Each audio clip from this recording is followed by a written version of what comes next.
Good morning, guys, and welcome into Morning Drive. Anna Whiteley, Damon Hack, Paige McKenzie and Robert Dameron with you on a Wednesday. So let's get you up to date with all the latest news as the COVID-19 pandemic continues. Small golf company Seamus Golf has temporarily stopped the production of unique head covers and accessories and instead will help to produce masks for first responders in need of supplies.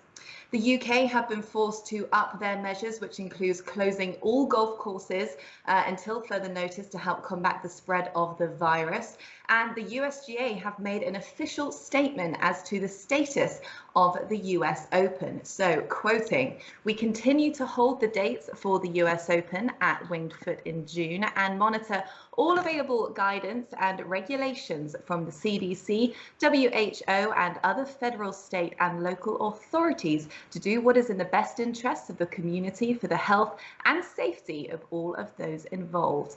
Given that postponement could be a possibility, we are creating contingency plans should we need to pivot. It is premature at this point to speculate on a potential date or location changes, but we expect to make a decision sometime in the middle of April."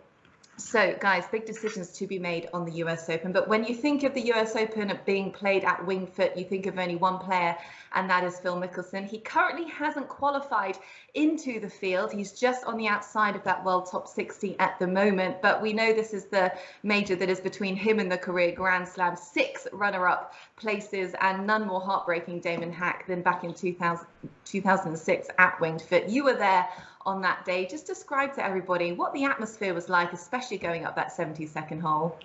Well, the thought was that Phil at last would win the national championship. He'd been runner-up in 99, 02, and 04 at that point, was coming off 2 straight major wins at the PGA Championship and the Masters, had a 2-shot lead with 3 holes to play, a 1-shot lead on the 72nd hole, and the thought was that at last Phil would break through. And when he drove it off the merchandise tent and then hit the tree with his second, 3rd into the bunker, 4th over the green, and missed the chip with his 5th. Everyone was in shock. I mean, this was 10 years after Greg Norman's collapse at the Masters, and the feeling around the green was of complete and utter shock that someone who was so beloved in the New York area had such a horrible finish.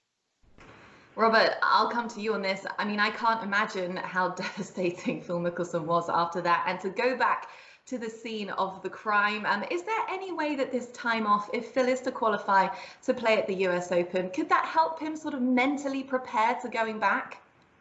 It certainly can't hurt it because his game and frankly his attitude were kind of going the wrong direction. Even after the 2 straight third-place finishes overseas in Saudi Arabia and then at Pebble Beach, he was, we thought, starting to play well, but then went right back kind of the way he was playing before, which wasn't very good. So really, I think it can only help him drop all his thoughts, sit around the house for a while, leave it behind for a while, then slowly pick back up, get ready, just start with putts, then short game, and just kind of try to slowly ramp back up, almost like a hard reset on your computer or your cable box.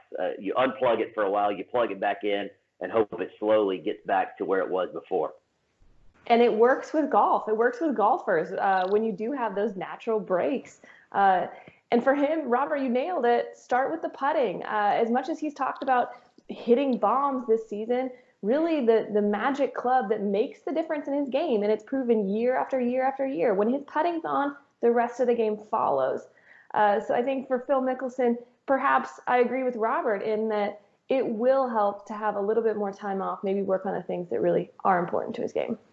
Well, no doubt Phil has got his eyes set on Winged Foot this year, and we'll keep you up to date with any further announcements from the USGA as to the playing of the 2020 US Open. Well, be sure to stay with us here on Morning Drive every day for our reaction to all the latest golf news. That you can follow us on Twitter, Instagram and Facebook, and subscribe to the Golf Channel YouTube page for extra analysis every morning. And don't miss anything this evening by following along with Golf Central.